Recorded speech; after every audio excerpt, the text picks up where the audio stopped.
পিছনে কথা আলাদা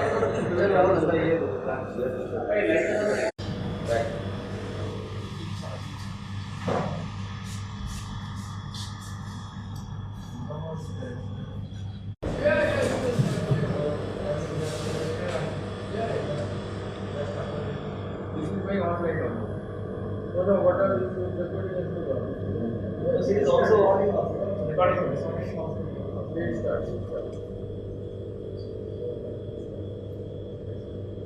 Very good evening to all my respected teachers, delegates.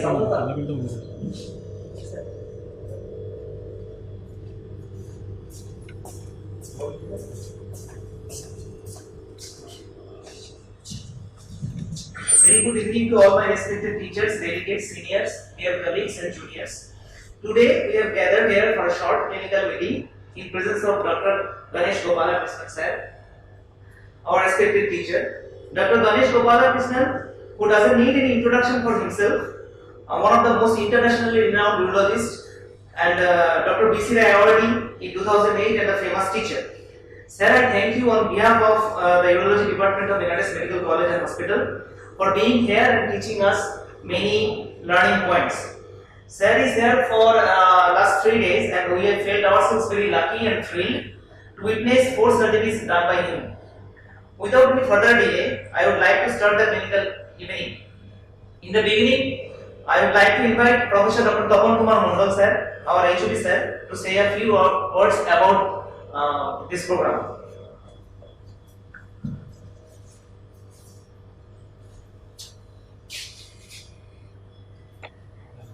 Good evening, my dear colleague and juniors and respected sirs.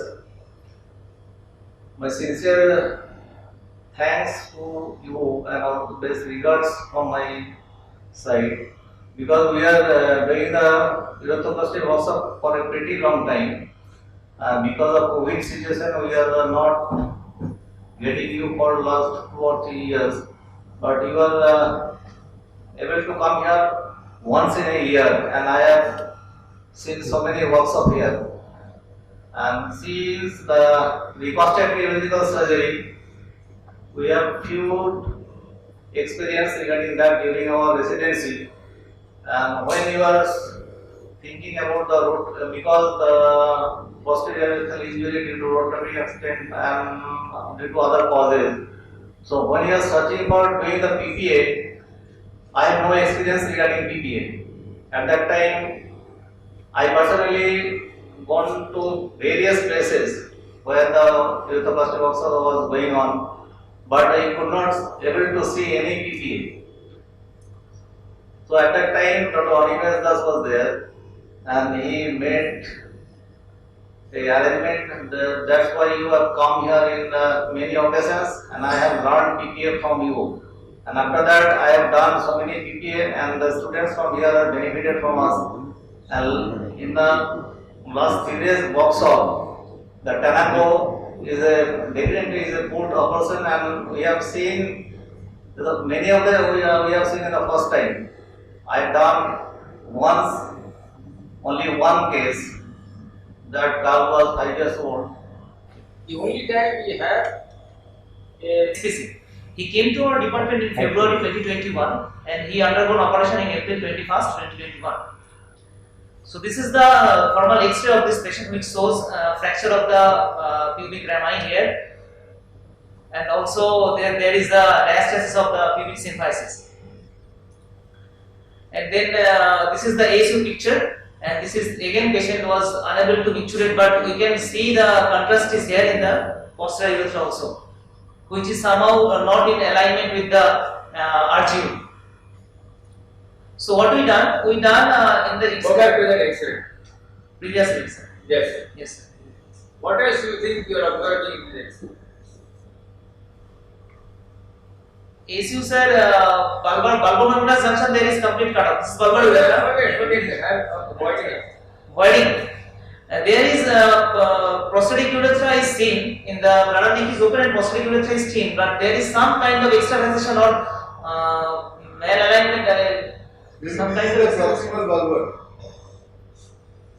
This portion is not very clear. First of all, you have to see with the plain X-ray. Okay. You show those arrows, you see in the RGB film, there is one calcified shadow there, the other. Yes, it is there also on the which unable the next film. It's there. See if it is in the plain X-ray. Because this could be bone spicule. Yes, sir. This could be a fracture segment of a spicular bone hanging around there. Right. Now this is dangerous because some of these spicules of bone will go into the urethra also. Alright, so you have to be careful about There is also a spicule, sir. Here it is. yes, all that. Now what is important here in this, look at the bladder where it is.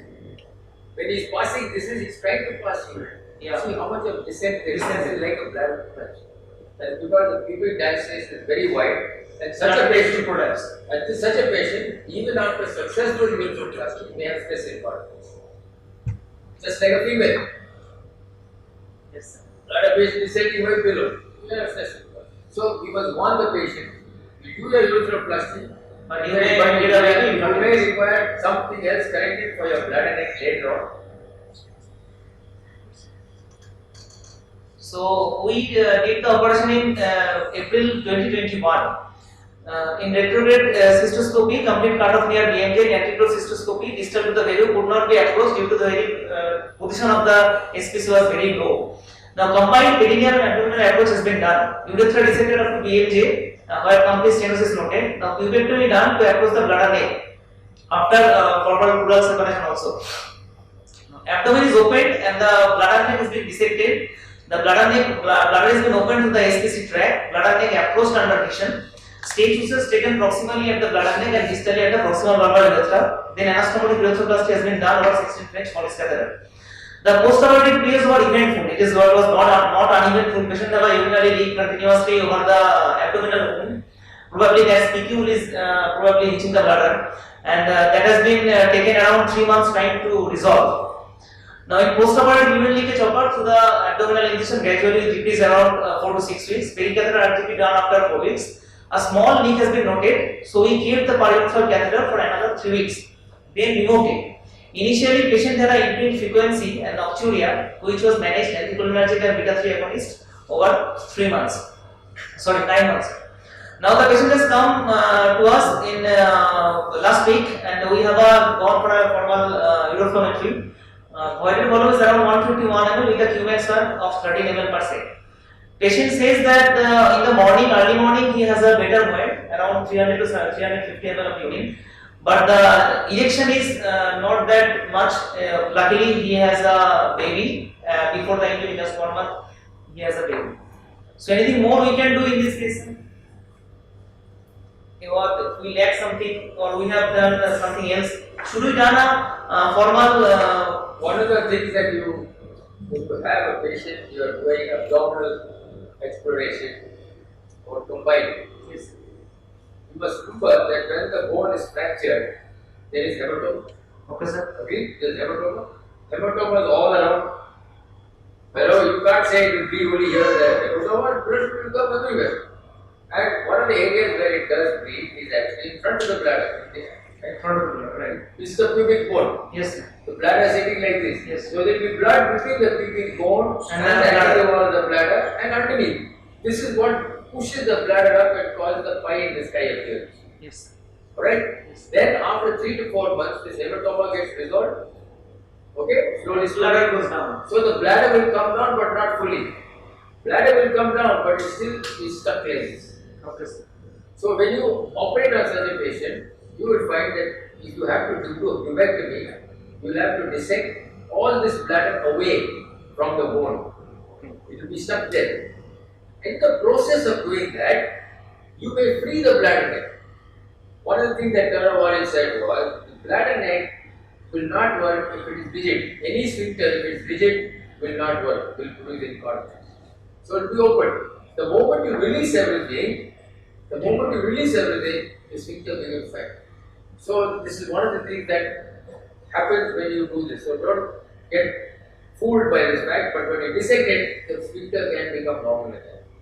Now this particular flow, this patient may have no symptom prosecution, but this is probably due to some degree of adhesion, what we call urethral rigidity. operation done, there is callus around, there is blood around, so the urethral mobility is lost.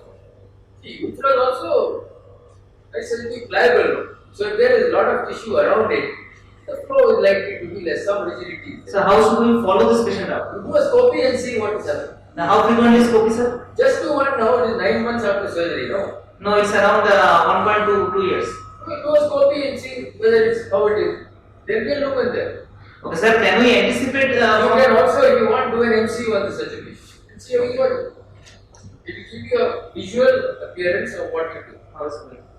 Sir, can we anticipate from seeing the ASU, MCU and the pelvic fracture X-rays? Can we anticipate the patient might need the abdominal perineal approach? Can we anticipate it? Difficult to say that.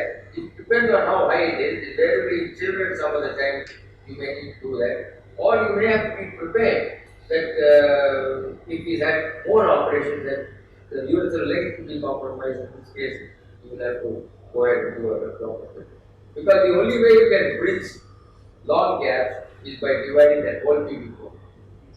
Then the whole perineum gets opened and this will come. And you have to still lift the prostate to get it.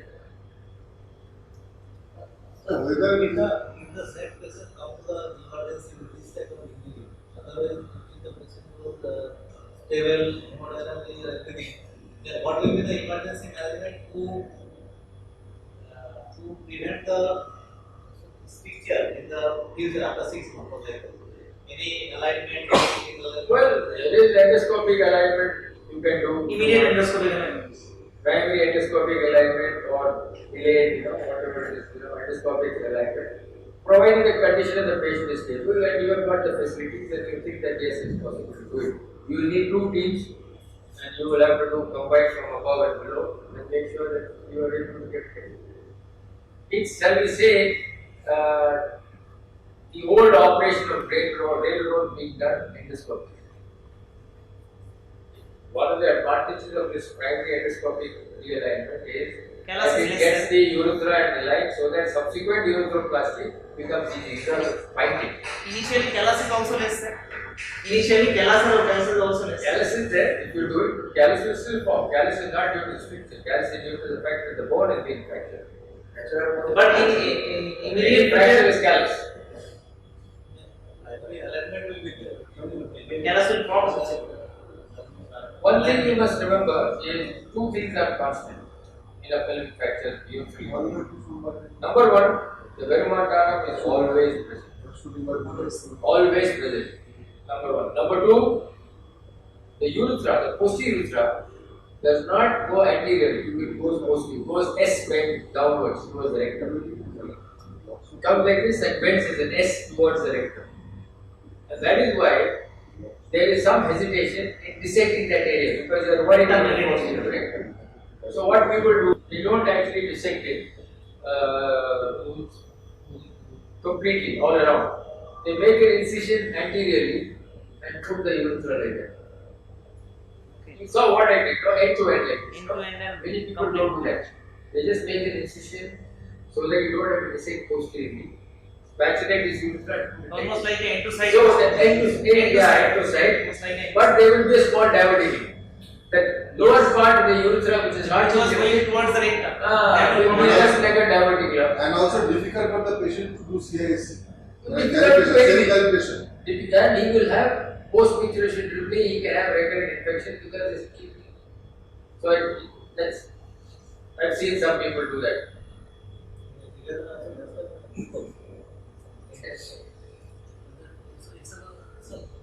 So I'd like to ask sir, whether abdominal perineal approach you decide previously that which patient I should go or never you start decide. with perineum, Always start with perineum. then Step by step. if it requires then you will go for Today's case, the last case, if after doing all that bone excision and all that, we did not get the urethra, then we have to divide the bone. Because already urethra is done. Okay, sir. How are you, man? I'm Come back to your alma mater. Yes, sir. Sir, while seeing this picture, so how you will describe the engineering culture? What we have taught the open move type and the closed move type. This is an unstable fracture. unstable fracture.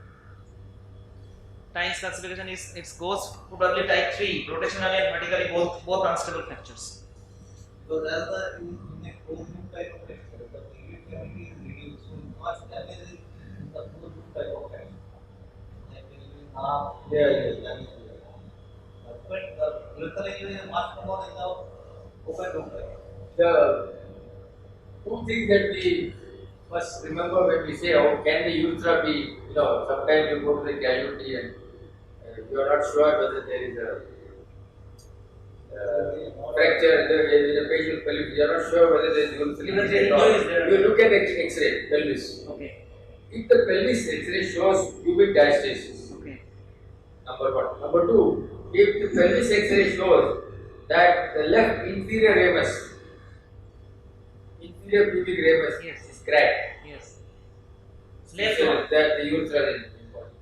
Left on and pubic. Urethra is involved. Do an SPC and get out. Why is it only left on, sir? That's it. No. Why it happens in the left foot, we don't know. But that is constant figure. This is the reason also for the aspect because the rectum is there. By preventing pulling down. The rectum is not the midline. Rectum goes like this. Somewhat this and goes like that. So There is tipping of the pelvis. The left side goes up. So there is possibly there is injury to the sacroiliac or sacrospinous ligament anterior. Sacrospinous ligament should be injured, otherwise otherwise it can't go. there is no sacrospinous here. It is finished. Finish. It is injured, that's why it goes up, sir. Only the bladder gets dislocated. Okay, sir, now we proceed to our next presentation by Dr. Rahul. Before that, Geo- one thing I would like to ask, in this another case, where the urethra was completely closed, we have had a patient who there is a stricture at the bladder neck region, I mean proximal urethra, female. Stricture is complex stricture, PFP, after trauma. There is urethra. So, on the issue of an SPC, on scoping active case, we found a difference. So we took a needle over there and with laser incision we opened there, the catheter over there. Okay, patient avoided bit with then again stricture, we again dilated. Bangladesh ke last time. Now, what was this case? We had dilated 3 to 4 times. Again, she developed stricture. Okay, but she had a dimple. I myself did the puncture and the neck region was there. Now, what I am thinking is whether we should go for a bladder neck reconstruction or we should put a GMP. But that's because the stricture is at the bladder neck. If I want to put a GMP, I have to insert the bladder. Because I have to keep some GMP inside the bladder and some outside the bladder. So, what will you recommend in this case? I'll tell you two things. Number one, if the urethral meatus is intact, urethral meatus is C. It means that you have got 1.5 centimeters of urethra with you distally. Yes. Here, most of the injury is in the mid segment of the urethra. Right? The bladder neck may be also gone like any case. But that bladder neck is still normal. So what I do, I do open surgery. I don't do fitting with this needle business. And you can you open that area of the bladder neck, like you would do for radical prostate. Open that, very fascinating. Open that bladder neck, cut out that stricture, invert it, mobilize the bladder and come to an end-to-end anastomosis.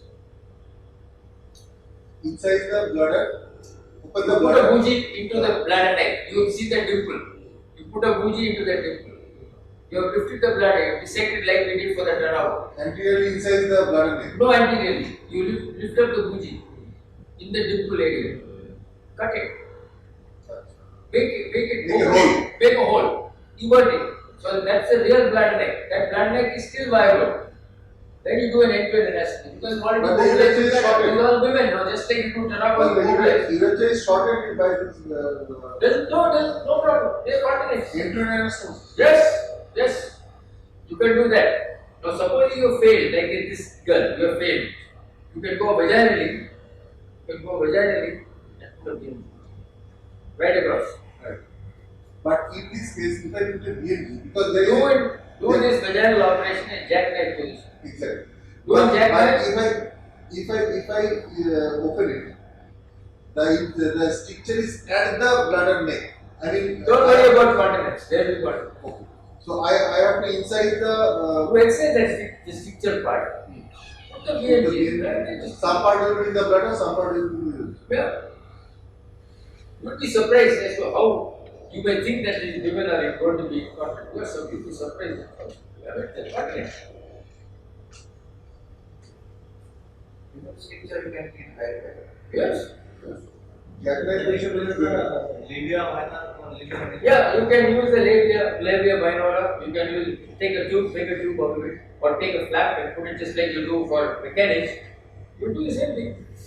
Instead of making that labia major into a tube, you take it as a flap and you blood supply in the labia. and put it in the. Put it there. I have done BMG, both inlay as well as on both. In the jackknife prone If it position. is that, then I can put over the Yes. enclosure. Yes. Oh, Just like I told you about the flap procedure, mechanics we just discussed. Instead of taking a tube, you take a flap and put it on that. And you would be able to get it because the length is enough premium. And if you do it in the jackknife form, so comfortable, you are seeing like this, not like this. Regarding RTA 1%, with the patient also does there is no bleeding. What is the now regarding catheterism? I think you can attempt, supposing if you have an RGU, you will know. If you don't have an RGU, like most of us don't have an RGU, you can attempt one catheterization. There is no harm. It saves the patient a lot of headache. You can attempt one catheterization, check one catheterization. If it doesn't go down, fill it with guide wire and all, put the SPC You will serum. tell this in the exam, sir. Yes, of course. What's wrong?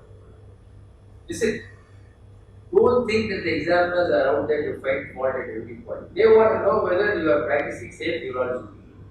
That's all. And if anything happens, your fallback statement will be, sir, in my institution we do it like this. My boss does it like this. Nobody can tell you. What is a devil? Sir, we generally get patients in the casualty like they are already on a urethral catheter. Yeah, the important thing is that polyurethral catheter in the right place. Yes, no, it is not in the right place. That's It is not in the right place. Because it's not done by urologist. It's done by some fellow, some Yes, other. sir. Because JMO or somebody. they Yeah. are first attended at some peripheral center, they put a forcefully they Yes. put a catheter in, and the catheter ball lies outside. We are talking about urology department. Somebody is done it, but you must be sure that it is the bladder and confirm it that it is the bladder. If the patient came with, sir, as said, told, if the patient came with a catheter already, which is not in place, Take it out. take it out and put a SPC. Put SPC. Don't fiddle around. I think, sir, you can understand that because it is all blood mixed in it. Yes, yes, yes. They have a bag and it contains all blood mixed in it. No, it's Here the question is when the patient is now is descended bladder or hematuria, so what will be the cystostomy? What is it should be USD guided or No. If you are not sure about feeling the bladder 100%, do open cystostomy. If you are not sure, because there will be a lot of hematoma. But if you have an ultrasound, Yes. you can see that and put a trocar diagram. And what is the ideal distance from PVC, sir? It has to be a high supra. I means what I distance? actually minimum 2 fingers breadth above. It can't be at the hugging the bone. 2 good fingers above, 2 centimeters, 2 fingers above. Put it. Ideally, it should be midway between the umbilicus and symphysis. Yes, sir. There is a written in the Ideally, between this.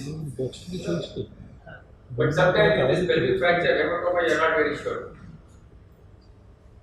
Whatever it is, if you are in doubt,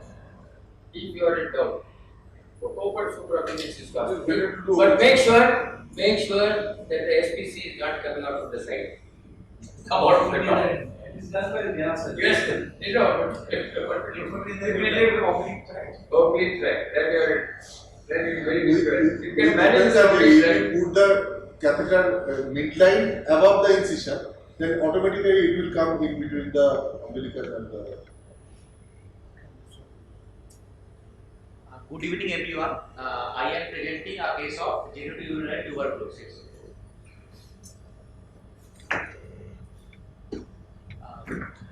A 38-year-old female housewife, resident of Shantipur, Nadia, presented with chief complaints of frequency, urgency, and nocturia for last 12 years, straining during micturition and poor stream of urine for last 5 years, and loss of appetite and loss of weight for last 3 years. The patient was apparently alright 12 years ago when she started developing these following symptoms, which are insidious in onset and gradually progressive in nature. There was frequency of micturition, which was every 5 minutes. She used to pass around 50 ml of urine in each void. There was urgency with urge incontinence, and it was bothersome 50 to 20 times daily, and it was more during daytime. There was nocturia of 10 to 15 times daily. But her frequency, urgency and nocturia has been reduced significantly for last 1 year after taking oral anti-tubercular treatment for 12 months. Now she complains of only fighting LUTS for last 5 years, as well as there is generalized weakness with loss of weight and loss of appetite with reduced food intake for last 3 years. There is no history of hematuria, dysuria and pyuria. There is no history of fever, no history of trauma, and there is no constitutional symptoms of tuberculosis. Past surgical history, cystoscopy and cold cup biopsy was done in 2019, and the tuberculosis of urinary bladder was confirmed on biopsy. And then the bilateral percutaneous nephrostomy tube was done in 2020, and both PCN came out accidentally at home in 2021 after 1 year. Again, right-sided PCN was done in May 2022, and now the patient is in right-sided PCN, and it drains around 2 to 2.5 liter urine per day. The patient took oral anti-tubercular treatment from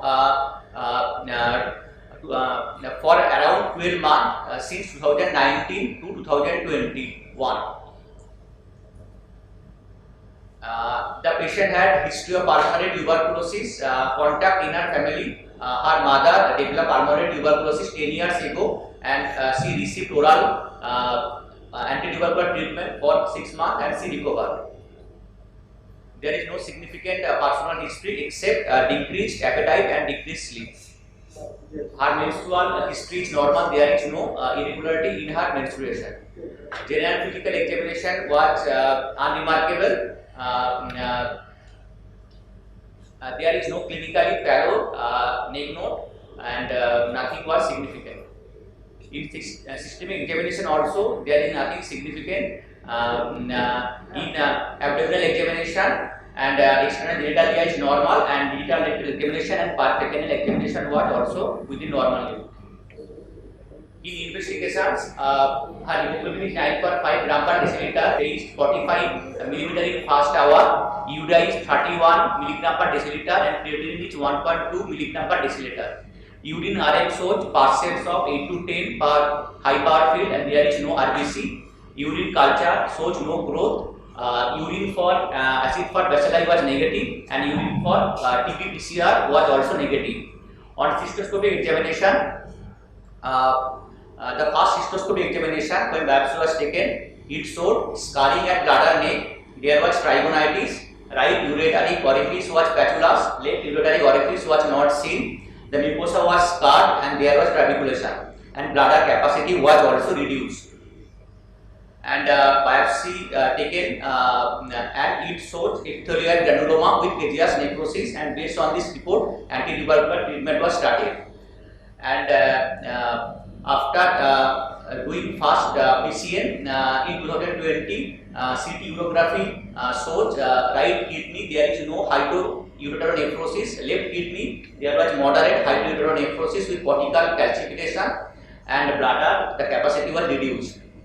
Now the latest CT urography in 2022 April, it shows gross right hyperureter necrosis due to vesico-ureteric junction stricture, and there is no expression of left kidney with lobar calcification.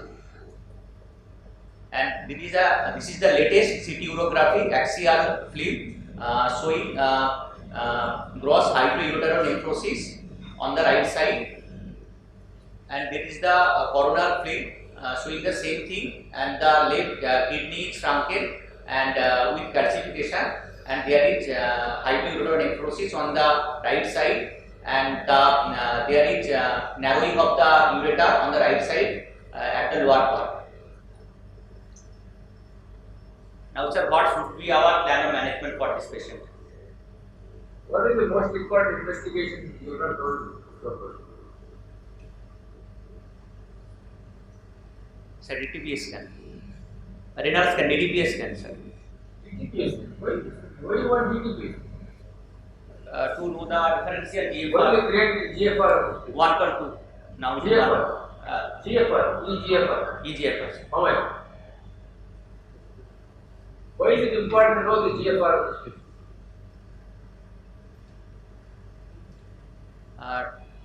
To decide the further plan of management like nephrectomy for the How old non-functional is kidney she? or How not. old is she? 38 years. 38 years old. You are planning to increase her bladder capacity. Yes, That sir. is what is in your mind, isn't it? Yes, sir. So you will have to do augmentation. Yes, sir. Now, what is the long-term consequence of augmentation? Yes, sir. There may be renal failure. So, slowly over time, doesn't happen immediately. But if the GFR is already reduced, you may have to do a different operation. You may have to do a different operation. Considering the fact that she's only 38, if she, by the time she reaches 60 or 50, but the GFR is low, she will be renal failure. Then she'll have all the side effects of renal failure. It's a problem. So you have to be sure the GFR is good.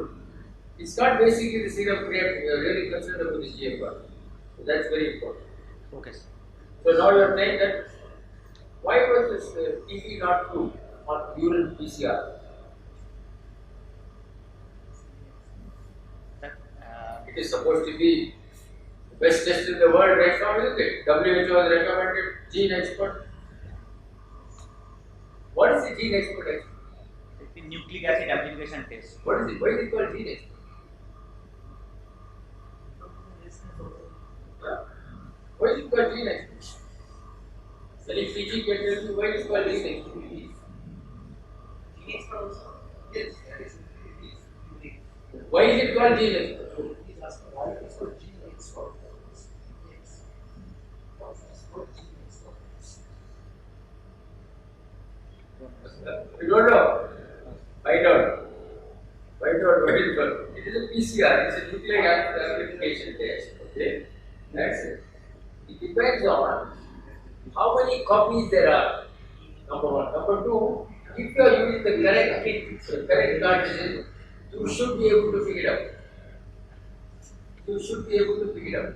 That means you have 5 cartridges in that machine. If you are using the standard machine which are manufactured, recommended by WHO, then you should, even if there is one copy, you should be able to see it. So there is something wrong with the technique, or it may be something wrong with the collection, and that's why it's not showing. But your bladder biopsy has proved that it is. Now you might argue and say, why another reason why there was no gene expert positive is because she had a stricture in the ureter. The left kidney is gone, dead. So ideally you should have aspirated the kidney from the urine from that kidney and sent that for gene expert. That is what Camilla Rodriguez recommends. Camilla Rodriguez is the microbiologist in Mumbai who done phenomenal work on urinary decompensation. And she is the one who wrote that chapter in our book. And she recommends direct aspiration of the kidney by PCM. Now it's so easy that it is like a huge balloon, you will get, it may be positive there. So, directly negative. But it came out. Huh? It can still be TB. Like this case has proven. This case has proven. This is what defines this condition. This is phenomenal condition, this TB. How you can get fooled, you know. How patients with tuberculosis are being treated as bladder pain syndrome, and how patients with bladder pain syndrome are treated for TB. Both are happening. Okay? And now we've got this new added diagnosis, diabetes. Diabetes cystopathy, diabetic cystitis due to uncontrolled sugars produces hell of a problem for this patient. All symptoms related to burning, this and because they've got no secondary fungal infection. Taking antibiotics, this and they get fungal infection, fungal cystitis. This is a real problem. No, it's not possible. Culture is there. Take 7 days for your fungus culture, but you can do a smear and see. Smear will come immediately. So you have to think of these conditions. You said this patient had no dysuria. Yeah, how can we say no dysuria? He got painful urination, urgency, frequency. So what should be? What is unusual in this lady? What is unusual in this? But after taking AKT, her frequency and What is unusual? reduced. There is something in female patient. What is unusual? Yeah. She continues to have normal menstrual cycles. Yes. See, another fascinating thing about TB. On the one hand, we are told that when a young woman comes with amenorrhea, you have to think of tuberculosis. At the same time, if somebody with urinary tuberculosis does not have amenorrhea, and we still call it genitourinary tuberculosis. See, it's a very fascinating whole thing, you know, the pathogenesis, pathology, everything. Huh? Only after 3 days, leaving the. But we still call it genitourinary tuberculosis. It's a crazy disease, and you know, crazy is what it does to the body. But extreme weight loss. You said extreme weight loss. What should that signal in your mind?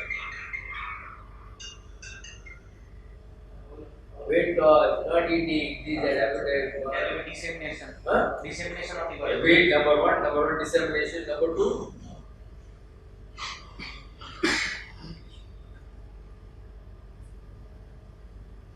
She got MDR or HDR tuberculosis. Quite common now. You see MDR tuberculosis, HDR is all, so we are worried.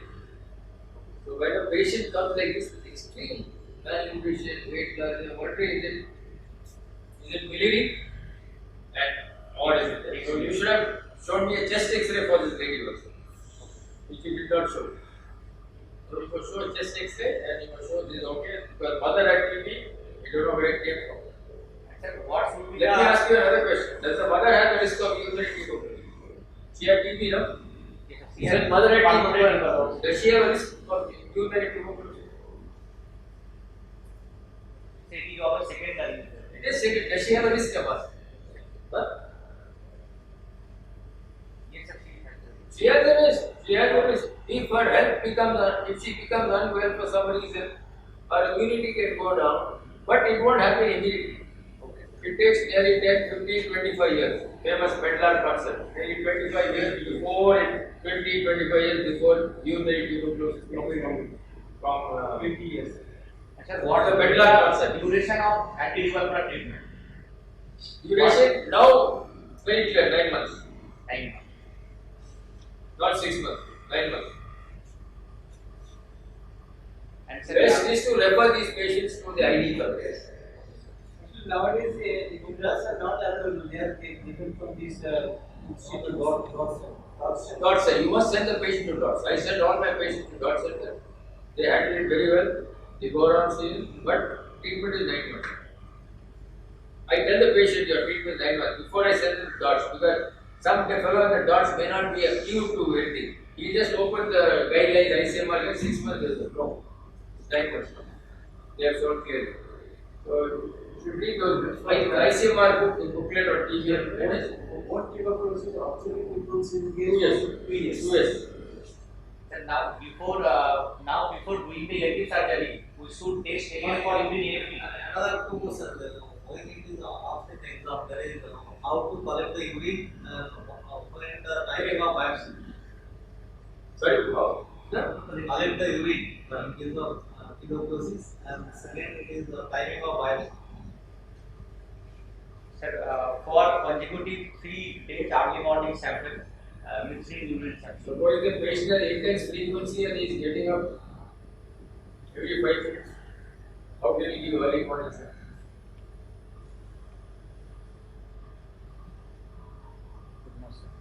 Or no?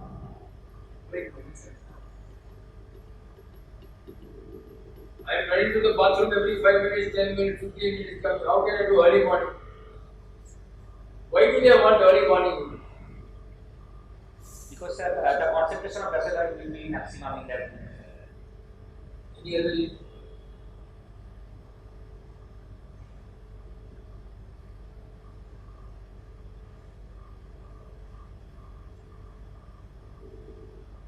What do you do with the urine? What did they do with the urine? When you send it to the lab? They centrifuge the They send it. Suppose you have 10 ml of urine to centrifuge one lab. You need volume for centrifuge. You can't centrifuge maximum. So you need volume. Alright? You need volume for this reason. You also need volume because this is very slowly. It's a very slowly multiplying bacteria. It just said slowly. So you wait for it to collect in the blood. So if you cannot do early morning sample because of this, you take the whole 20-day sample. Or you put a catheter and collect the sample. That's all. Exactly whatever comes, you come. Collect.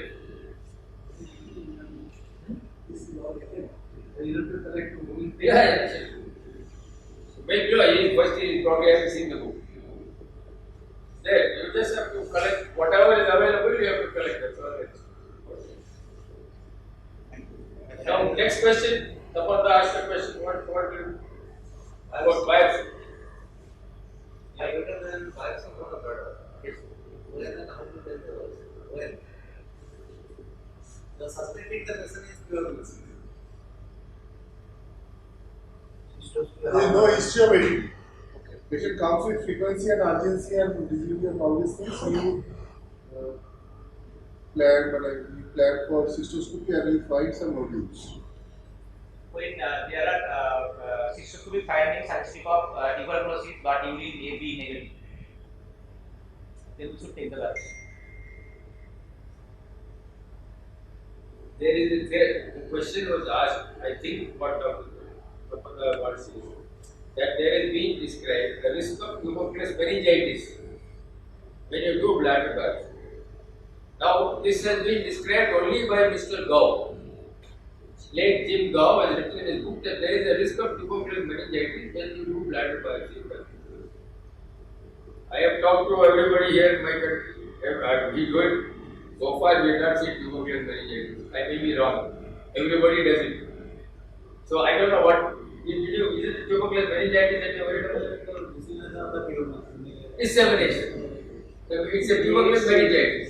But the thing is that, sir, if you cannot prove that it is tuberculosis, how can you start it? If the patient is not having tuberculosis, We did this study in Vellore. I have seen the nodules just in the perineal region, which is very much suspicious about the tuberculosis. What should I do? Don't I take a biopsy or just bladder washes and all these things I collect? In this particular lady, it was done. Biopsy showed cases, necrosis, and everything. In this case, She had some treatment also, I agree. But we have not seen this. In fact, we did that. But actually, study, but it couldn't be published again. actually, I was not sure that she was having. I don't have the history during that time. But we had a cystoscopy done due to urgency request. You may get it. You may get it. If the bladder is full of biliary tuberculosis, like tuberculosis, that can I think I will between the bark of something. You will at least give single dose of ADD. It will reduce about half of the bacilli in the single dose. So, is there any recommendation to give? I have never heard that.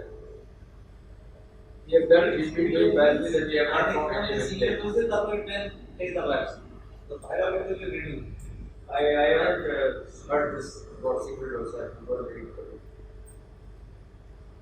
Sir, for if we plan for elective surgery for this patient, before elective surgery, so do we need again urine for AP? Sorry? If we plan for elective surgery for this patient, before that surgery, do we need again urine for AP? So the patient has had treatment. 9 months of APP he has already got after the biopsy. You have got the culture, you have got the sensitivity. You don't need to repeat it again. But you have to be sure that the patient has had treatment and the sensitivity is checked. So don't send in urine AFP, you send for both culture and sensitivity. So that is going to be the key. Of course, nowadays, with the gene expert there, you know that it is rifampicin sensitive or resistant. If it is rifampicin resistant, then they will tell you the MDR. So you have to be very worried. Thank you so much. So what is to be done? What do you do for Ureter is dilated. Ureter is dilated. Ureter is dilated. Lower part That is is very small. Very small. Single kidney. Now, what is the whether augmentation to be done on the same city or what? Same sitting. This bladder will never improve. It's gone. So, augmentation, left nephrectomy, and reimplant the ureter into the augmented city. Augmentation in the intestinal part. Yes. If you are using ileocecum, you can use the cecum for the augmentation and the tail of the ileum connect to the ureter. Use the ileocecal valve and you are great. If you are not using the ileum and you want to defibrillate, put it on the kidney of coli of the augmented cell of the cecum. That's it. The left side. Left kidney take it up. That is the asymptomatic. Take it up. Just calcification, everything. Take it up. Or it's dangerous. There will be some TB harboring in all. Take it up. Okay, sir. Thank you very much. It was a very nice session, and now we move on to the next session, which has been presentation of case by Dr. Anupam about the mechanics procedures for urethroplasty. Very good evening to everyone here.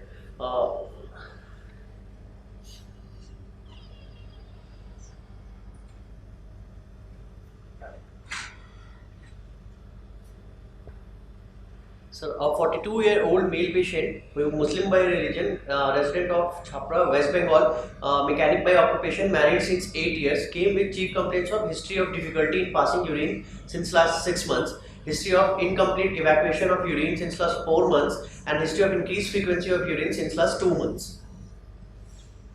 Patient was apparently alright 6 to 8 months back when he developed difficulty in passing urine. This difficulty was insidious in onset and gradually progressive. Patient initially used to strain to void completely, but since last 4 months, patient is having sensation of incomplete evacuation of urine, and his frequency of urination has also increased from 6 to 7 times a day to now at about 10 to 12 times a day. There is a history of catheterization 18 years back when he developed inability to void. Procedure was done. He could not explain the procedure, neither there was any documentation. It could be probably a meatal dilatation, but the catheter was removed after 1 week of catheterization, and since then patient gives history that he used to pass urine spontaneously later on.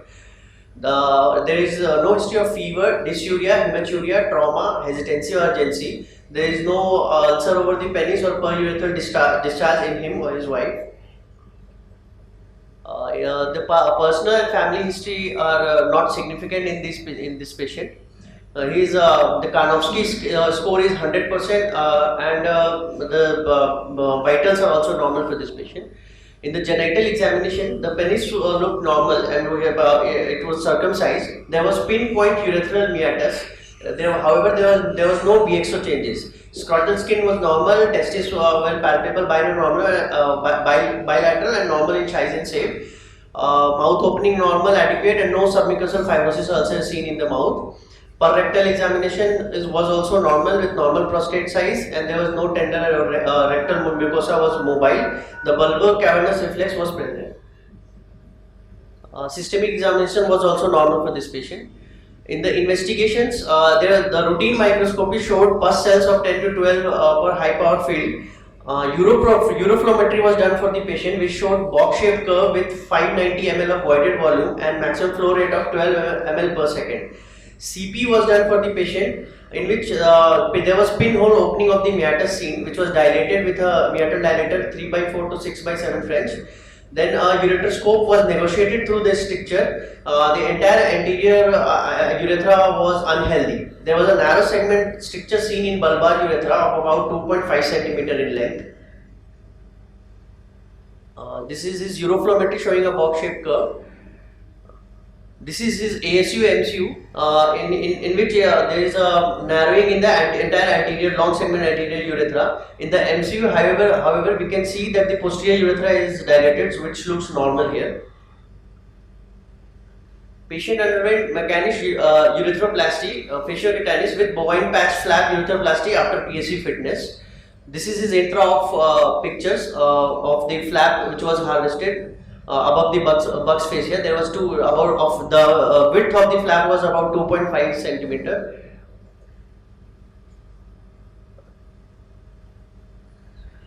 Then a ventral incision was made over the flap with a skin island. Then flap was passed through the scrotum into the perineum as an onlay urethroplasty was done. This is his post-op after 10 days. Since there also one thing, sir, that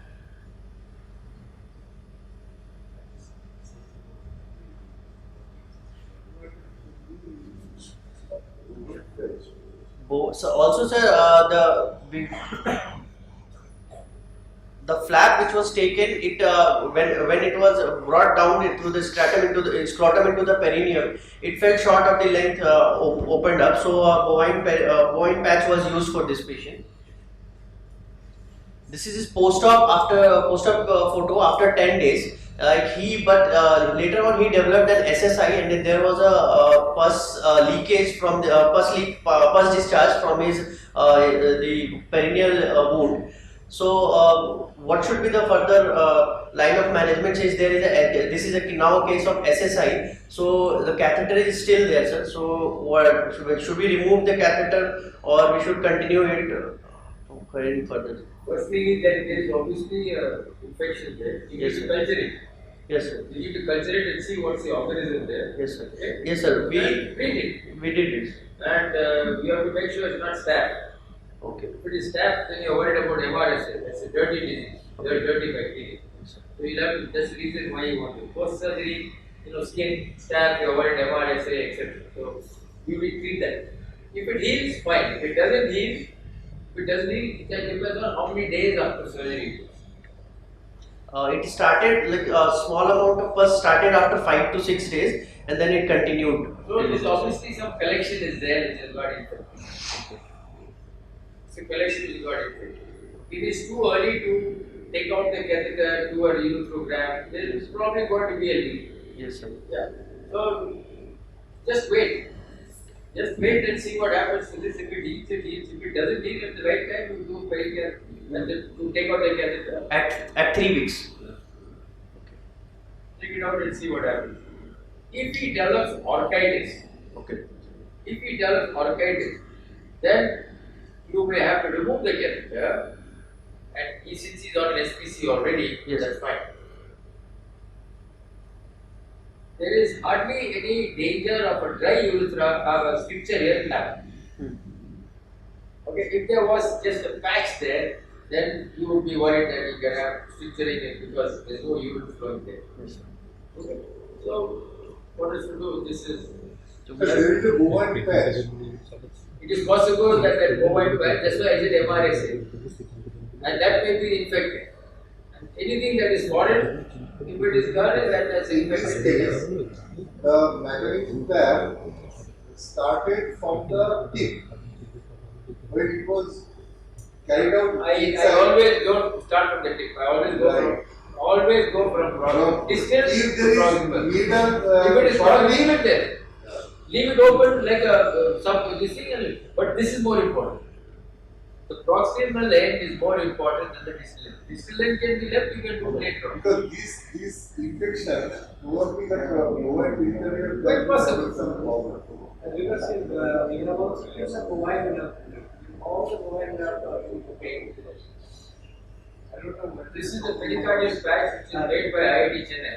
Short, I mean, Very short. 2 centimeters. It is very good for ICC. Only 2 centimeters. The cardiovascular I surgeons thought if you started from the below and go to the tip, and there is 2 centimeters, make it happen. It is unit, yeah. The difference is there. Huge difference. That is made. It's huge. He told me that I used to start it. Even I the number of cases.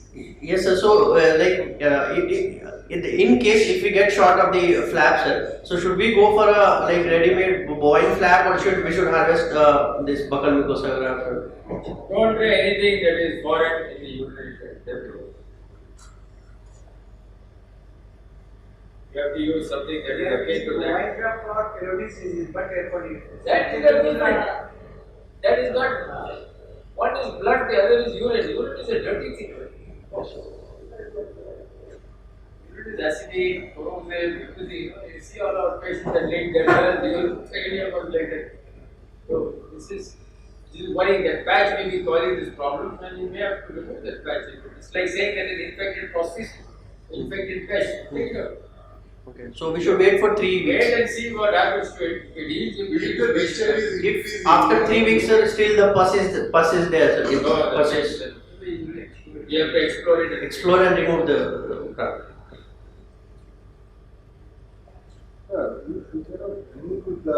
it's not rolling, it will disintegrate. This thing, you have to excel that.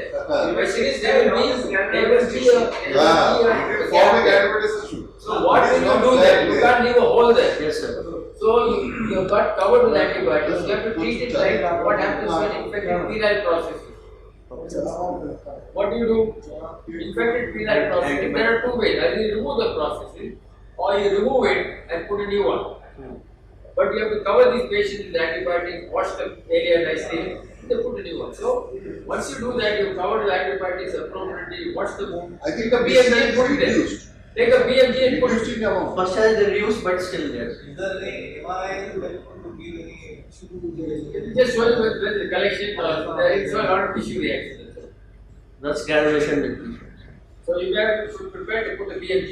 Excise that area, whatever hole is there, put a BMG. Okay, sir.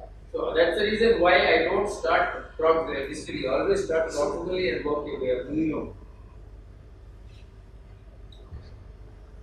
So you said if he develops orchitis, so is there any specific reason of developing orchitis after urethroplasty? Infection. It's only the catheter induced. Catheter We have seen induced patients infection. develop. If the patient develops orchitis, even after 10 days, we can remove the catheter. 7 to 10 days. You have to remove it. What else to do? It starts emptying. First we try antibiotics. After that. Okay, sir. Now, Dr. Ganesh Gopalakrishnan sir, please tell us something about some words about the ileal transposition of the ureter. Right. Yeah, I will. So I need to. I'll use the board because I told Dr. that I need that. This Ileal replaced into the ureter is a great. So before that, I want to say one of my cousin sister, she had some gynecologist and D, and they were doing D, they are doing, and they moved the ureter of the pelvis. D. And then ultimately they called Dr. Ganesh. He came and he could not find any ureter. He put a liposome tube. And they came and I found that only the pelvis is there. So I asked her that my sister do something. Can you remember that? Long ago. And they put 90,000 in spite of that trauma. The gynecologist took 90,000. Actually, I heard something Another- that is somehow easy one. You have to one Now she is doing I learned nothing. You have presented it easy. Yes. We We have a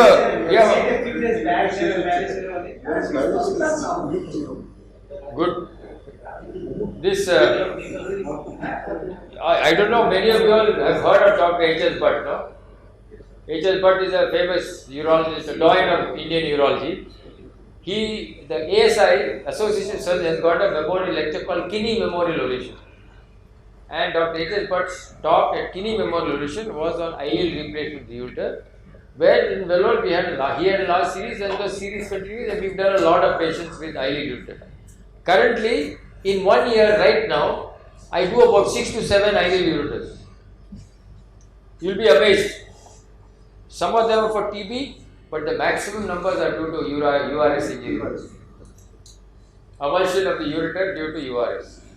That is, the person who is doing the URS has not realized the ureter is tight, and he is rubbing it in and taking it out, and the whole thing comes out like a kebab on its side. So please be careful.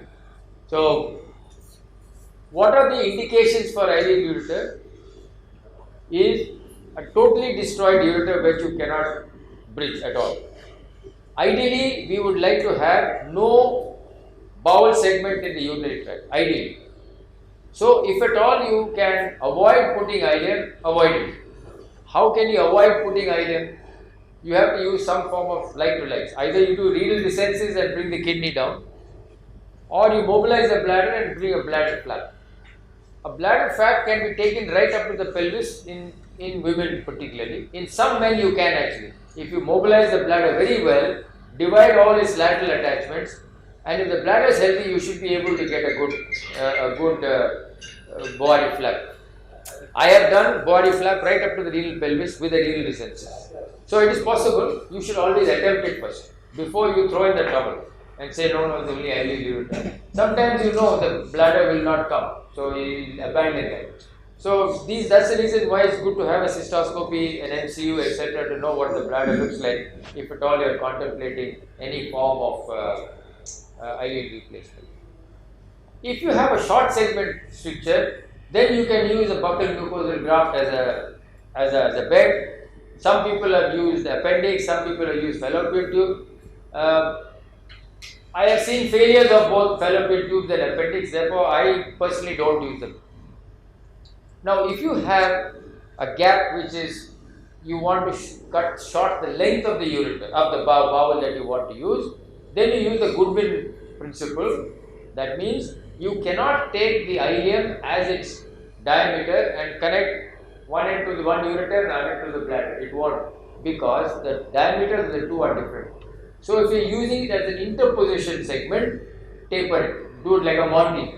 So you have a Monty segment there and you can bridge that gap, and these are all well described operations. You don't have to take the whole of the ileum. Now one of the earliest operations for ileal ureter was done for patients with recurrent stone disease, especially with a single kidney, because they will come with anuria, recurrent stone disease, anuria, creatinine goes up, hyperkalemia, dialysis, stone removed, again the same drama happens. So the operation for stone disease was called a stone shoot. That is, like a drop, like a shoot they have in these hotels and hospitals where they put all the dirty thing, it goes down to the laundry, like a chute, it goes down. So this is an operation that was done. And in Vellore also, I have done quite a few of these for single kidney patients who used to come from far away, northeast and Guwahati and Assam, Nagaland and all that. Multiple recurrent stones, single kidney, we have put stone shoot for them. Now, that was the earliest operation that was done for. Of course, for inflammatory conditions, the classical cases are with retroperitoneal fibrosis, where the ureter is completely destroyed or the patient has already had surgery and the ureter is devascularized, nothing can be done. You will have to bridge that segment with ileum. So, that is one inflammatory condition where you have it. Then last but not least, we have tuberculosis in our country, where you can actually, you may have to use the entire ileum for it or use a segment of ileum, but invariably it is whole of the ileum. And the last but not least, the most common cause today is probably traumatic due to ureteric avulsion secondary to this. Now, one or two things that we need to remember is to have a short segment of bowel.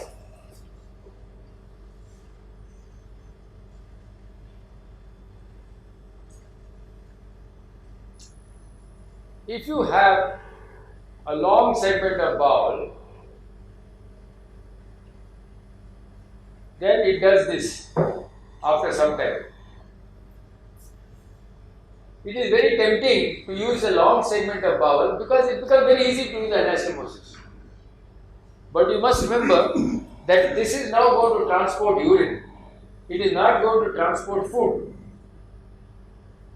Urine is much more thinner than a bolus of food and digestion. What will happen over time? This will start dilating. So urine will stagnate in this pouch. And you can get recurrent infections, etc. as a result of this. So what you need to do is, if that's the kidney and if the bowel, make it as short as possible, make it short and straight, mobilize the bladder and bring it up so that it hitches straight on top of the bladder like this. You can actually bring it through the posterior wall of the bladder and make it into a nipple. Make it into a nipple here, into the posterior wall of the bladder. But the important thing is to keep it short and straight. Sometimes you may find that you may not be able to get the distal end. When I talk about the distal end, you may not be able to get the distal end nicely because the mesentery is coming in the way. Remember, you can sacrifice 8 centimeters of the mesentery of the bowel. We do it for all our Indiana pouch, etc. You can sacrifice it, it's still viable. So do that, you can cut off that mesentery, just take off the blood, shave it off, take off the bowel, leave the blood there, take off so that the segment of bowel comes nicely, you can nipple it and connect it onto that. Sometimes you can just put it onto the dome of the bladder, just slap it on top because it's just going to drain. You are not worried about anti-reflux in this situation. So whatever is convenient you can do. Can we do another bladder flap underneath that? Sorry? It does not come to the bladder itself. Can we do a bladder flap underneath that? Yeah, you can do anything. You can do anything. The idea is to keep as short a segment of bowel as possible in the urinary tract. It's in the first minor. So it's already more extensive. Yes, not only that, you do swasin, you do anything, whatever you want, you bring it up there, you shorten the length of this segment completely, nicely. And keep it as short and straight as possible. At the top end, where at the proximal end, whatever you do, you must try to get the pelvis. You dissect inside. Sometimes you will be lucky, you may have a segment of ureter. Now that segment of ureter, if it's especially an avulsive injury, will probably not be healthy. You have to cut it out. And you use the pelvis because the pelvis is nicely vascularized and the pelvis has got good tissue. So you open the pelvis and do an end to side. Open the pelvis and slap this on as an end to side anastomosis side like this, so that it drains nicely into the bowel. So if the pelvis is open on this wall, then the bowel is open on the other wall, and you close the segment. So just drain side to side spatulation so that the bowel drains pelvis directly inside. Some people will leave a nephrostomy because the patient would have had a nephrostomy. This helps. It keeps anastomosis, it allows urine at the same time as the safety net, and it gives you the advantage of doing a nephrostogram to make sure it has healed well when you want it, take it out. If you don't have it, you can put one of these stents, DJ stents, double DJ stent, or you can put an endopylotomy stent which is thicker, and that can be used as a stent inside. If you are happy with the anastomosis, sometimes they get the pelvis tissue.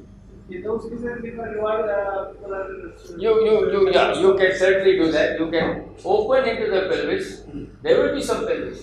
You may not be able to get it as an extra little, but you may be able to open into the pelvis and into the lower calyx. So you don't have to chop off this segment of kidney, but you do extend it into the lower calyx like this incision. So you slap this bowel and into side. So this is advantages. This is the advantage of using that particular technique. So you can do the nephrostogram and you can heal it. Some people would not even put anything because if they are very happy with the anastomosis, it will heal nicely, drains out. But most people would keep the bladder, and 2 weeks later you do the nephrostogram. Everything is okay. You take out the. So after psoriasis, you can get actually if you do a body flap. You can extend the figure to the pelvis also. That's what I said. You can do a body flap after mobilization, divide the urethra, divide the obliterator on the opposite side. Some people you can divide the superior vesical artery also, you will get some more length. take out the peritoneum from back of the bladder, mobilize it completely, and then you can take a spiral flap straight from this bladder and do it so you get extra leg. Yeah.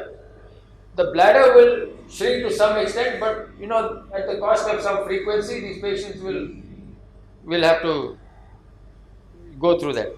Now, what happens sometimes that in this is a sort of probably straightforward situation. Now, you may find that we are talking of unilateral disease. You don't have, life is not so straightforward all the time. You can get bilateral disease. So, what are you going to do then? And sometimes, in bilateral disease, like classically again RPF, some form of fibromatosis, some form of lipomatosis, we have a problem. If the kidney is there, that's all you get, pelvis, both sides. If a patient has been operated on for RPF, radiation strictures, CA cervix, ovarian cancer, radiation, etc., and they have survived their disease, it's possible. Those people are doing very well today. But long-term consequences of that results in stricture formation. And then you have this sort of thing. And you got completely both sides gone, and you got a bladder here. So what you're going to do, remembering that we can't take off too much of bowel, we can't take off too much of ileum because that's going to compromise the gut function. You need to take one segment of bowel and still bridge both. And there are a couple of ways of doing it. One is reverse 7.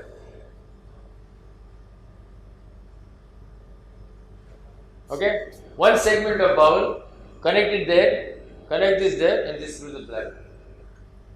Another way is just the regular 7.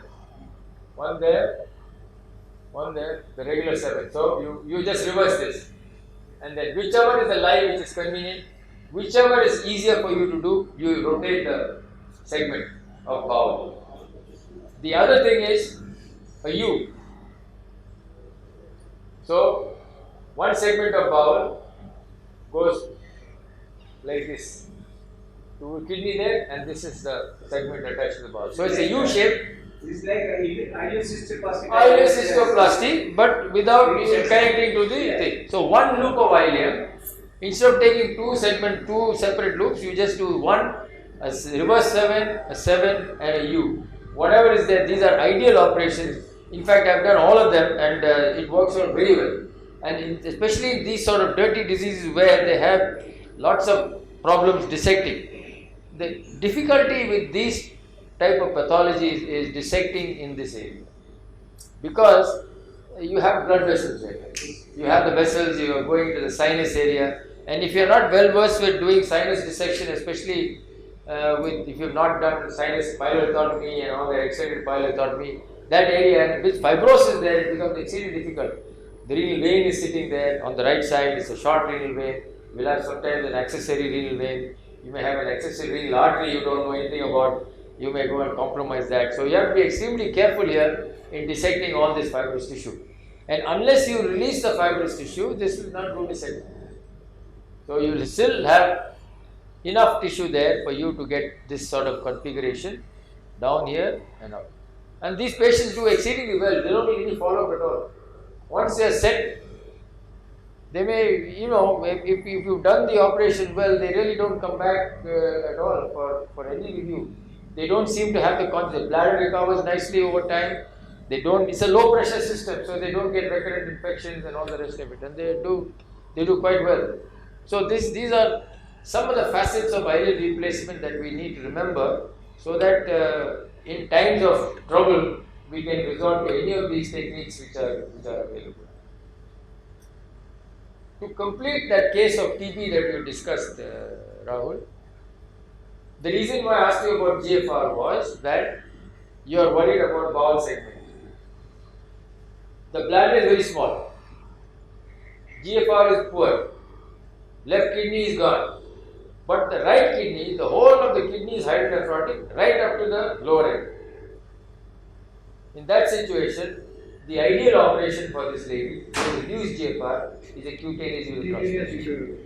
Bring that ureter out, put a flap there and leave it. Instead of putting any bowel and just drain it. So she'll do very well. Anyway, she was not going to have bowel segment because GFR was low.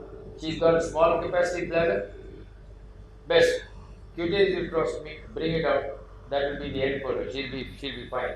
So these are some of the things that you can do in some patients who've got these conditions: radiation, cystite, radiation stricture, RPF, multiple surgeries. I had a interesting case of a girl who came from Uzbekistan some years ago, and she is now a doctor. She is married. She's got a kid also. She had reflux in childhood, and multiple operations for reflux correction left her ureters completely gone. She had no ureters at all. Multiple times bilateral surgery done because of bilateral reflux. And she came to me when she was 15 years old. She had 2 PCNs stuck in here. When you looked at her, you didn't think that she had PCNs. She had done a very ingenious trick.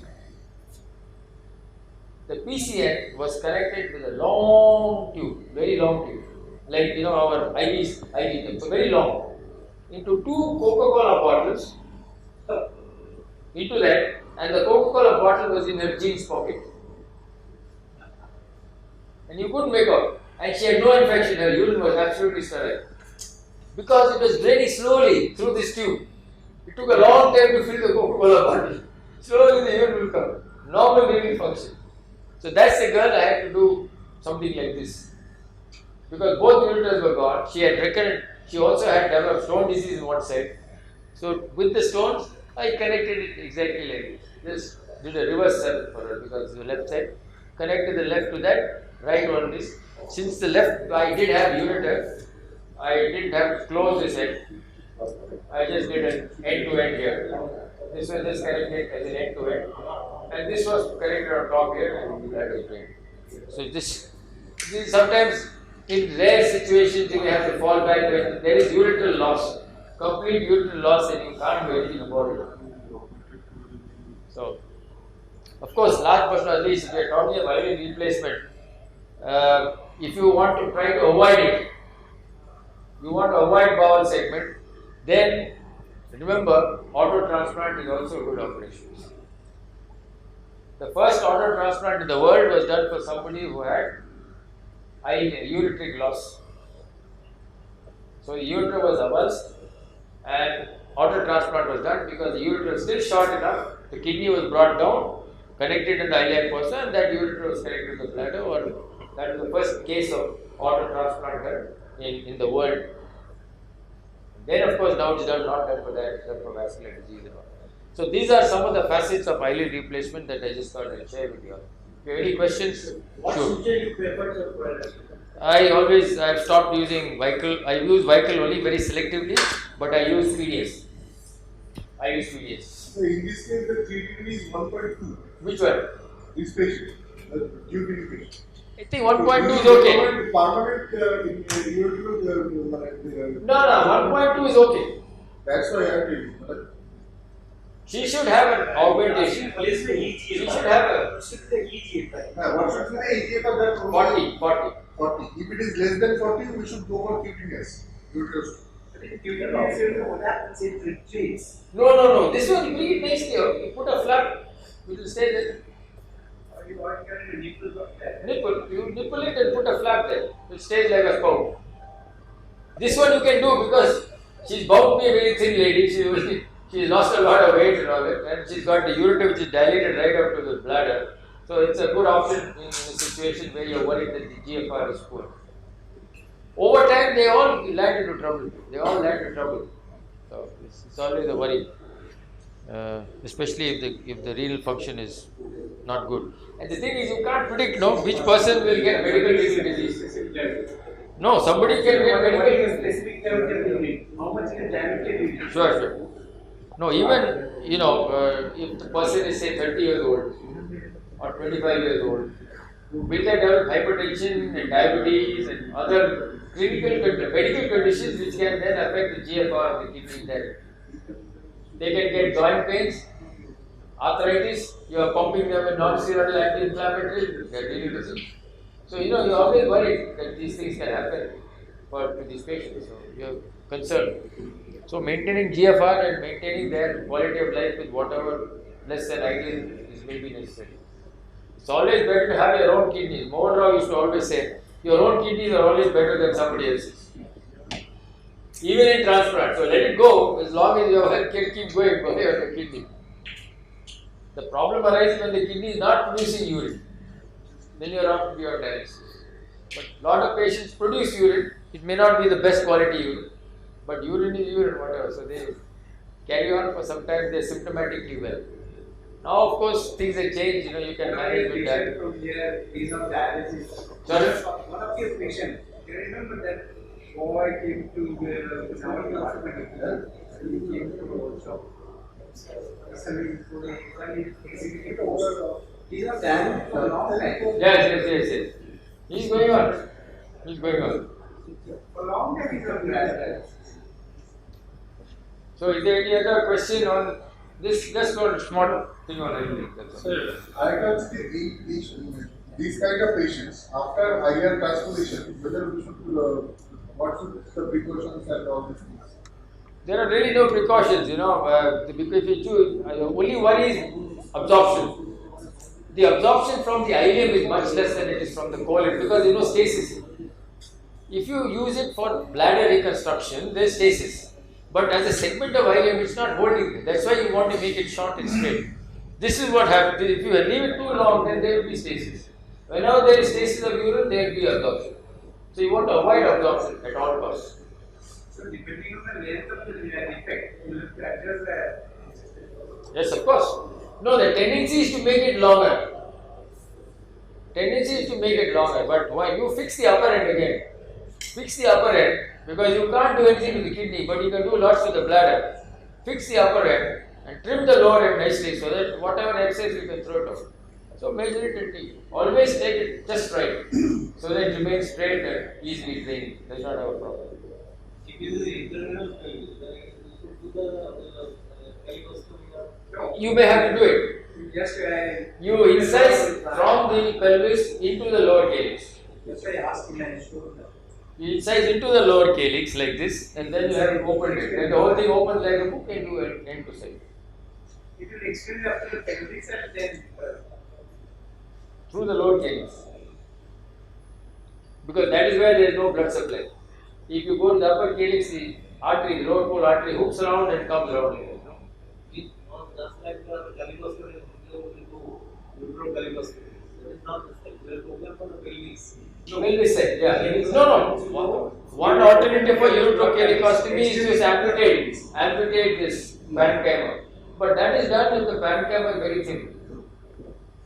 But these are all patients who got two kidneys, so you don't want to sacrifice the parenchyma. So you do it this way. So you go into the collecting system and just play it open, and then put the bowel into that. I have a patient, we are 45-50, the letter is from coma, he underwent URS, RIS 5-6 times. And during that time, he was diagnosed to have a left urethral stricture. Evaluation formed into GTD. He was put on the PTT. After that, he formed a small capacity bladder bilateral diagnosis. Left reset, creatinine is now 2.2. So I have planned for earlier conduit. Because 2.6 is no other option. Concern is this is a recurrent stone former. 5-6 times stone formation and probably will again form stone. Any other option other than this? Which is the kidney that is forming stones? Both kidneys are. Both kidneys. 5-6 times URS or IS. But his ureters are alright. Huh? No, bilateral hydrocephalus. No, ureters is alright. Left side what is structure? Where is the structure? 5 centimeter approximately. From the PEJ. Huge. BEJ. So he still got enough ureter on that side to swing it from left to right. And you are applying an ideal conduit. Will that ureter come? That is my concern. Ureter 5 centimeter. No, if the ureter is not going to come under the mesocolon and for you to do a conduit, then you will be stuck. No? Long conduit and take the conduit to the left side. Yes. You will have to In which case you will have to go take that conduit and connect it to the ureter wherever it is possible, so that at least one side you will have a wider diameter for stones to form and come out, if at all. Transureter ureterostomy is not an option here. Stone disease. Stone disease, you get a problem. You will again start. If the problem with the ureter is short here, the left ureter is short. Alternatively, if the right ureter is good, you can put the conduit on the left side.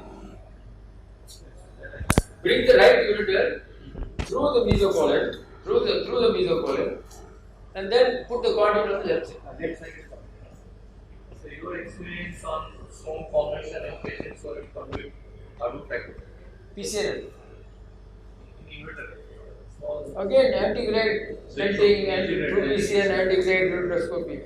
I don't do it, my colleagues do it. They are all expert at that. So they puncture, ultrasound guided puncture, stabilize, put a guide wire, go with flexible ureteroscope, with laser, break the stone, all that. You don't try retrograde. No, it doesn't. Through the conduit, sometimes they have difficulty. This is simpler access, this one. People are doing it, that's a nice access from the kidney right down into the. After suppose the ideal conduit, there is a leakage. And Bilateral PCL. Bilateral, because you are not sure where it's leaking from. It could be leaking from ureteric anastomosis, it could be leaking from the bowel. Especially if you have done a Wallace type of anastomosis, it could be from ureter or bowel. If you have done a Bricker, sometimes you won't know which one is leaking from, unless you are very sure. So best is bilateral PCN and put a catheter into the conduit. But bilateral PCN, put a catheter, it settles down. Then later on, if you want, you can stent it. Because you may not be able to stent it. So if you can stent it, do PCN and stenting at the same time. or if you can't stent it, then you have to redo again. May have to, if they stricture that. That is why it's always preferable that once you got a PCN track, go ahead and stent it. So stent and PCN, leave it, let it all settle down, then do the studies. You have the PCN to do the study. Leave the stents in there, take out the PCN and then take out the stents afterwards. But bilateral, one side doesn't usually suffice. Unless you are 100% certain that's the only side that's causing problem. Sir, please tell us how you approach a stricture disease in the exam process and how you interact with the X-rays. Stricture disease. Urethral stricture. How you approach in the exam? Well, you just did that. How will you approach the exam is good. They show you RGU, MCU. You have to interpret the RGU and MCU. Is it traumatic stricture or non-traumatic stricture? Okay. And the X-rays there, is it PXO and everything good? You should. PXO. You have got some X-ray? Yes. Sure. And on CT scan, you are considering about urethral carcinoma. The size is about 6 to 7 cm. Now the patient is diabetic, and her creatinine is high. It is 2.1 to 2.3, and eGFR is only 27. But the patient is asymptomatic for renal loss. That's what our plan of management. Well, you are in trouble because this is just about the size. And both kidneys are reacted of 2.5 means already both kidneys are gone. eGFR is only 27. If you probably remove one kidney, she may land up in dialysis. So you have to do it still 6 centimeters in size. It's still a T1B region. So you still do a partial effect. It is like only 6.2 6.3 centimeters, and the tumor is 7 centimeters. no, 5.3 centimeters. Tumor is 5. Not marked, tissue is left. Normal tissue is not. Sure. Yes, sir. Both the kidneys are small in size, around 7 centimeters, and the tumor is around 5.9 is 5.8 centimeters. Then what can you do? You have to take out the kidney and she goes on dialysis, okay, it's not your fault that she's on dialysis. She's a diabetic. So can we keep her on observation because already Regular practice surveillance or targeted with RCC. If you are worried what to do, you want to take a biopsy and see what it is. Fluid soluble mass biopsy and see what it is. But this is going to be RCC. What can you do? You can't save everybody's kidney. That's a, it's a bad luck, man. What to do? Bad luck. You feel sorry for the patient, but you have to treat. You have to treat correctly. You can't treat wrong. This is cancer. She will die from her renal cancer faster than she will die from sleeping. She can be on dialysis. Only patient on dialysis. She is only 50 years old. She is 50 years old. So you can carry on with dialysis.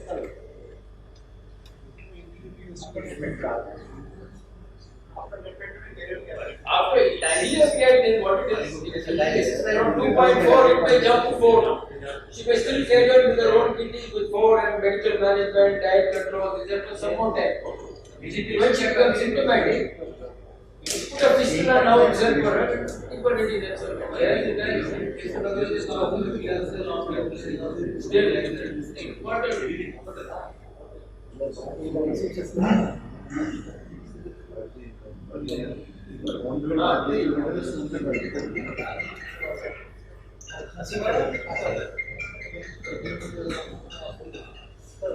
I must see how it goes. So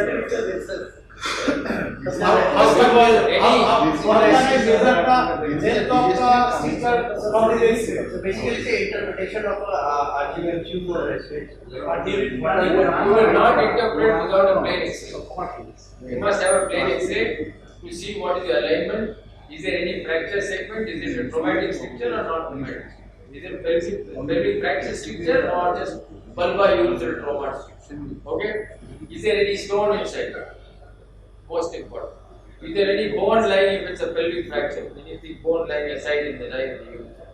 Both are the things that you want to see in the plain X-ray. In the RGU, you have to see if there is good quality filling. How have they done the X-ray? Is the RGU done with a Brodney clamp in place and they have done it, or they just put syringe and put a feeding tube and done it like that? Because if you don't do it properly, then you will miss out the submeatal region of the meatus. So that's the advantage of putting the clamp there and at the meatus. But then your clinical examination will show you whether there is meatus stenosis at all or not. So you have to be aware. That's why it's critical to make sure the meatus is normal or not. Okay? So you start looking at the anterior side. And the position of the patient is left anterior oblique, very important. The penis must be stretched. If the penis is not stretched properly, you get an X-ray which is showing a bend. It won't be straight. Because only when it is straight and bent, then you see the bulbar urethral line. Otherwise, you will see end on. And then it will come like this and end on and go like this. So you won't be able to see the bulb properly. And you will miss out certain things.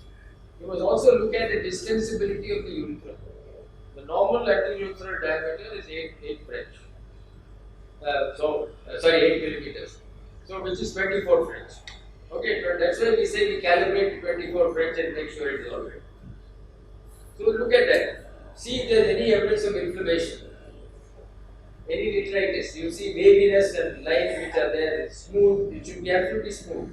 You look at any evidence of detritus or activation. See the book, they will tell you, show you a picture of detritus. Actually, we have written, Dr. Sujata and myself done a whole series on MCUs. I think that book is available on Amazon or something. I have to check with them what's happened because we sat and wrote all X-rays, MCU, just with voice commentary also about that. I must check with Sujata whether that's coming. Check with Amit. Amit is one of the consultants in Kenya. We looked at all the X-rays and we did that. It's very recently. I'll have to check and see whether that tells you every point, at which point, how to read the MCU, how to read the RG. So you got that, and then you got the bulbar urethra, and then you see the bulbar pore. It's a constant anatomical landmark, normal cone in a bulbar urethra. So you see it shaped like this. And many people, and from there is the sphincter. So many people who are not well versed with reading RG will label this patient as having a stricture. Because when you inject like that under force, the sphincter contracts. So it doesn't go up beyond into the urethra. So you make it out by looking at the shape of the bulbar pore. If a patient has a stricture, the bulbar pore is disfigured. smooth, nicely like a So like minaret. this one. Minaret straight there. You can't see from here. So the second case. That bulbar cone is gone. The bulbar cone is like a cone, nice shape, both sides, conically and smooth. That's absolutely smooth. So that bulbar cone is gone. So you look at that, and then you see the Vermont tunnel. Vermont tunnel at all, and then you will see the so-called jet sign. Now the jet sign is talked about like anything, as though it is, it's a very famous sign, as though it means something. If you push anything through a narrow orifice, it will come out like a jet only, isn't it? So the jet sign could suggest obstruction. It may be normal. It's a usually one and blurred option. I have blurred neck. It's there, but even in a normal patient you will find it. So the jet sign is not something that it has to be taken into consideration with somebody's symptom. If you realize no urinary symptom is passing well, you wonder why you want to ask you, but sometimes you do it because, and then you see this sign going as though it's going through a small node. Because the blood neck is a small node, you inject under pressure, it will go like that. So jet sign is supposed to be there. So that's all of the RGU. Sometimes in the RGU you can see the composite duct gland, like I showed you for the last case here, you can see that little thing coming out and that's going separately. So that's the composite duct gland. In the widening study, you have to look at the bladder. Most importantly, what's the capacity of the bladder, what's the shape of the bladder, what is the position of the bladder, is it high in the sky? I asked one question. Suppose the neonates came, we suspect PUD. This your sir told you to do a MCU. How will you do it? This question was asked me. They evaluate the MX radiology book, volume 1, volume 2, volume 3, everything is there. You know how to do it? So I first calculated the present put a light contrast in the butter that asks to what? ছোট বাচ্চা কি করে পেচ্ছাপ তো ছোট বাচ্চা পেচ্ছাপ করে কি ভলান্টারি পেচ্ছাপ করে Yes, put a infant feeding tube, 8 French, then we just by gravity put a contrast, start with 50 cc, take 50 cc normal saline, and just by gravity it will go. When the bladder will distend, it automatically there will point. And at that time you ask the radiologist to shoot it. This is in case of expecting. Another question they will say, how will you do MCU under anesthesia in a child? The child is anesthetized. How will the child void? You can give pressure on the bladder. They will press, if they not void, it will be artificial. People do that press on the bladder sometimes. It comes, it doesn't come, the whole bladder will come, you won't see the voiding. There again, you tell the anesthetist to lighten the child, anesthesia. So the child wakes up, and then the same phenomenon, voiding occurs. So X-ray is there. But all this you must position the patient properly. Otherwise, again, if the patient is lying down supine, you won't get that urethra. You have to get that shape. So you have to plan everything beforehand. So you do the X-ray under anesthesia, but put the patient with a sandbag or a pillow so that you are able to outline the urethra. Have the CR ready so that when you have the picture, you show at the same time. When you see the bladder, you have to look at the shape of the bladder, the size of the bladder, whether it's tuberculated, whether not tuberculated. You'll have to see for reflux, you'll have to see for the bladder-like competence, etc. That's all you see in the post. Since you already seen the KUB, you want to know where it is stored. In a child, even in the adult, for example, you have to look for divertical. Sometimes, and remember in a child, one of the commonest things that we don't consider, voiding dysfunction in a child may not be due to dysenergic voiding, may not be due to valve, may not be due to reflux, may not be due to neurovascular, it could be due to bladder divertical. A condition that people don't recognize at all, or don't even think about it. If you ask the residents in the class, they'll never mention bladder diverticulum. Bladder diverticulum is a very important cause of voiding dysfunction in children. And you remove the diverticulum, they void beautifully. So it is important to think of that condition also in children and when you are doing an MCU, especially you don't know is adult child different. Even the adult before is obstruction. Yeah. Obstruction. So diverticulum is a common condition. We have to think of it. Nowadays they are not getting the radiology books. No, I'll tell you what the problem is. Everybody is reading the report of the radiologist. Radiologist can report from the hand, and nobody is looking at it. In our time in the MC study program, most of the generally X-ray reading is generally very bad. Very bad. as far as one of the only X-ray case. Emmett is a fantastic book. Two books by solo authors, Campbell, Emmett. Only one author. Till all Campbell urology was written by Campbell only himself. Till all these newer editors came. When Campbell died, then they had to continue the book in his name. So Alan Rete, Louis Cavusi, all these guys have got together. Now they've added some more guest editors to that book. So the name is still Campbell, but there are many authors to that, editors to that, authors. But when Campbell wrote it, he wrote it all by himself. Every case, postmortem, lab, pathology, this and everything he wrote it. Superb. Right, sir. Thank you very much, sir, for this. Sir, if there is a case of figurative like anti-urethral stricture or like that, in that case, how to tackle this question? Anti-urethral stricture.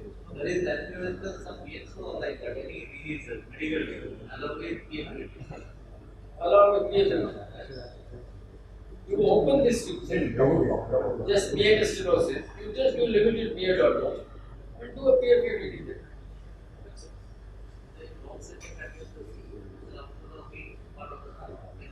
Your main aim will be to get that posterior urethra fixed.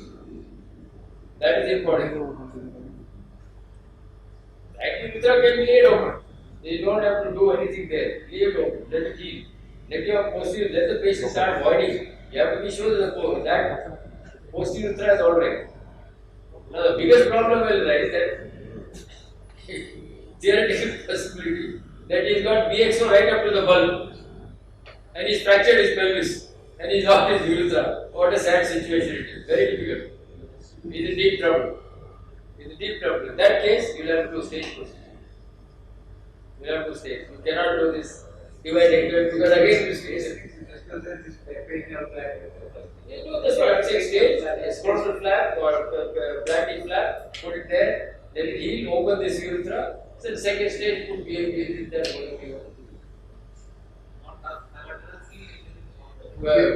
First perineal ureterostomy and being open of the urethra.